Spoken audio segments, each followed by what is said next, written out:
A quiet room, a glowing screen, and a perfectly silent child. It looks harmless, even peaceful, but inside that child's head, a silent crisis might be unfolding. Neuroscientists have discovered something mind blowing. 90% of a human being's brain development happens before the age of 5. During these critical years, the brain is building over 1 million new neural connections every single second. It will never grow this fast again. But here's the scary truth: everyday modern habits, things we do without even thinking, can accidentally stall this growth, weaken neural pathways, and alter how your child thinks, focuses, and handles emotions for the rest of their life. Today, we're looking at the three biggest hidden threats to your child's brain architecture, backed by science, and exactly how you can fix them starting today. The first major threat isn't what we're doing to our kids, it's what we aren't doing. It's called the silent house. Harvard's Center on the Developing Child highlights a concept called serve and return interaction. Think of it like a game of tennis. A baby babbles, points, or cries. That is the serve. The parent responds by looking, talking back, or laughing. That is the return. When a parent is constantly distracted by work, stress, or their own phones, they miss these serves. When a child constantly serves and gets zero returns, the brain assumes those neural pathways aren't needed. The brain physically prunes them away.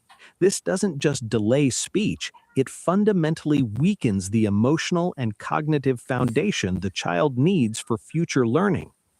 The second hidden threat is something almost every parent has relied on: the digital pacifier. Now, let's be realistic. A little bit of screen time to let you cook dinner won't ruin a child. The real danger comes from passive, hyper-stimulating media. Shows designed for toddlers today feature bright neon flashes, rapid camera cuts every half second, and constant frantic noise. This completely floods a developing brain with unnatural levels of dopamine. The brain gets used to this extreme stimulation. Then, when the child has to look at a slow moving book, listen to a teacher, or sit quietly, their brain gets bored instantly. By overstimulating them now, we are accidentally destroying their natural attention span before they ever step foot inside a classroom. The third threat is the most severe: toxic stress. Children experience stress just like adults do. A little stress, like learning to walk or meeting someone new, is actually good for them. But toxic stress is different. This happens when a child experiences frequent, intense, and prolonged anxiety without the comfort of a safe adult. This includes living in high conflict homes with constant yelling, unpredictable tempers, or emotional neglect. When this happens, the child's brain is flooded with a stress hormone called cortisol. If cortisol stays high for too long, it acts like acid on developing brain tissue. It physically shrinks the prefrontal cortex, the area responsible for logic, memory, and impulse control, while overdeveloping the fear centers. This keeps the child in a constant state of fight or flight. If you found this video helpful, hit that like button, subscribe for more science-backed parenting tips, and drop a comment below. What is one small change you're making in your home today? Thanks for watching, and see you in the next video. Every parent loves the peaceful moment when their baby is finally asleep. But for many families, getting a baby to sleep through the night can be a challenging journey. Nighttime waking is normal for babies, but with gentle routines, a comfortable environment, and patience, you can help your baby develop healthy sleep habits. In this video, we will share simple tips to create calmer nights for you and your little one. Babies feel more secure when they have a predictable routine. A calming bedtime routine helps your baby understand that it is time to relax and prepare for sleep. You can start with simple activities like a warm bath, changing into pajamas, reading a short story, singing a lullaby, or giving gentle cuddles. Doing the same steps each night creates a comforting signal that bedtime is coming. Learning your baby's sleepy signs can make bedtime easier. Look for signs like yawning, rubbing their eyes, becoming quieter, looking Hello, hello. Can you send me your name, please? Let us come together and grow together as much as possible. So it's better to cooperate with each other. Anyone in live can send his or her name such that I'll proceed to adapt all subscriptions and like as well as also comments. So anyone in live can send your name. Okay.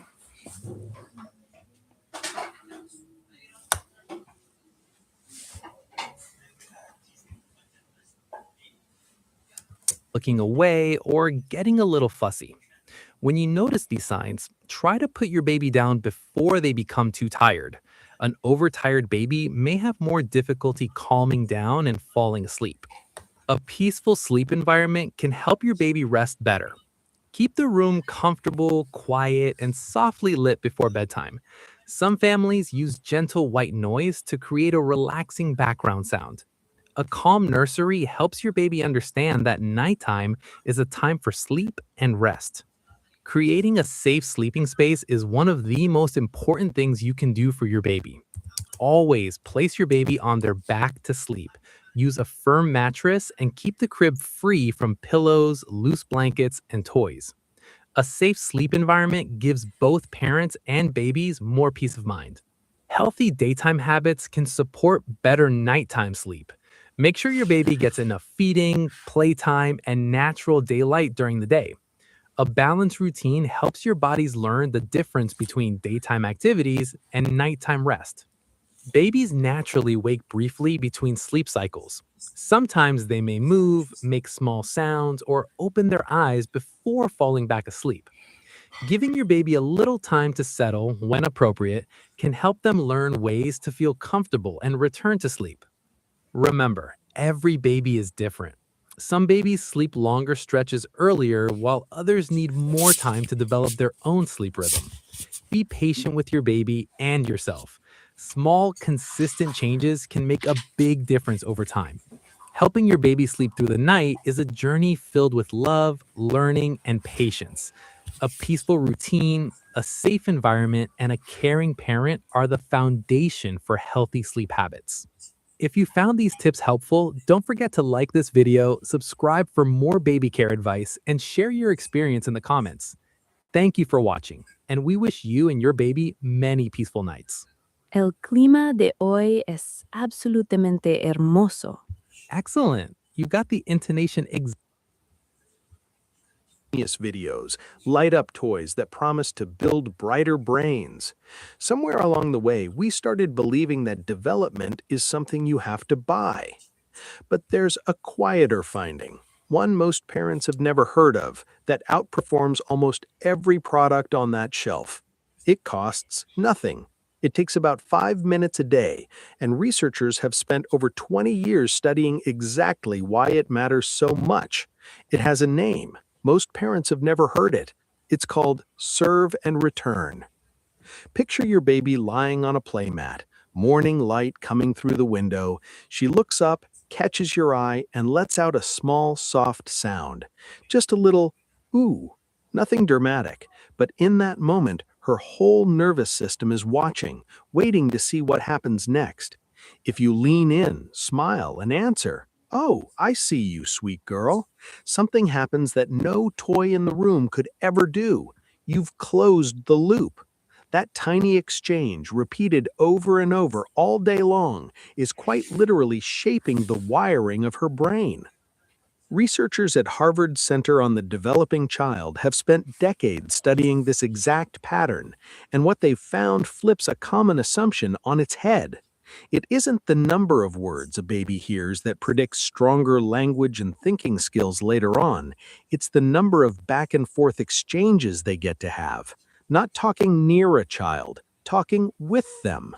And this held true across every income bracket, every family structure, every kind of home, which means this isn't a privilege reserved for parents with time or money to spare. It's already available to you starting today. There's one experiment that shows just how deeply babies depend on this. A mother sits with her baby, playing, talking, answering every small signal with warmth. The baby is delighted, bright eyes, open smile, whole body alive with connection. Then, on cue, the mother's face goes still. She doesn't leave, she simply stops responding. Within seconds, the baby notices. Her smile grows bigger, almost pleading. A tiny hand reaches out. A finger points at nothing in particular, just trying anything to bring her mother back. When nothing works, she becomes quietly unsettled, not because her mother left the room, but because the warmth, the answering presence, disappeared. Then the mother softens, smiles, responds again, and instantly the baby's whole body settles. The world becomes safe again. That's not a story about blame. It's a story about how much your response means to a nervous system that is built from day one to expect it. So here's how you actually do this, starting today. First, notice the serve. When your baby makes a sound, points at something, or looks towards you, that's a serve. Pause, just for a second. Look at what they're looking at. Second, return it with warmth. If she's watching the ceiling fan spin, you might say, "You see it going around and around, don't you?" If he points at the dog, "Yes, that's Bruno. He's coming to say hi." The exact words matter far less than the fact that you met them exactly where they were. Third, leave space. After you respond, wait. Let your baby send the next signal. That small pause, the space between your voice and theirs, is where the real building happens. An app cannot notice what your baby is genuinely curious about and answer with warmth. A flashcard cannot lean in when your baby's whole face lights up. From a brain development standpoint, the most expensive toy on the market is a silent room compared to a few honest minutes of someone who stops, looks, and answers. And this matters for every parent in every kind of home on every kind of day. Some days you'll catch every serve. Other days, exhausted, you'll miss most of them. And that's all right too. This isn't about being a perfect audience for your child. Every parent loves the peaceful moment when their baby is finally asleep. But for many families, getting a baby to sleep through the night can be a challenging journey. Nighttime waking is normal for babies, but with gentle routines, a comfortable environment, and patience, you can help your baby develop healthy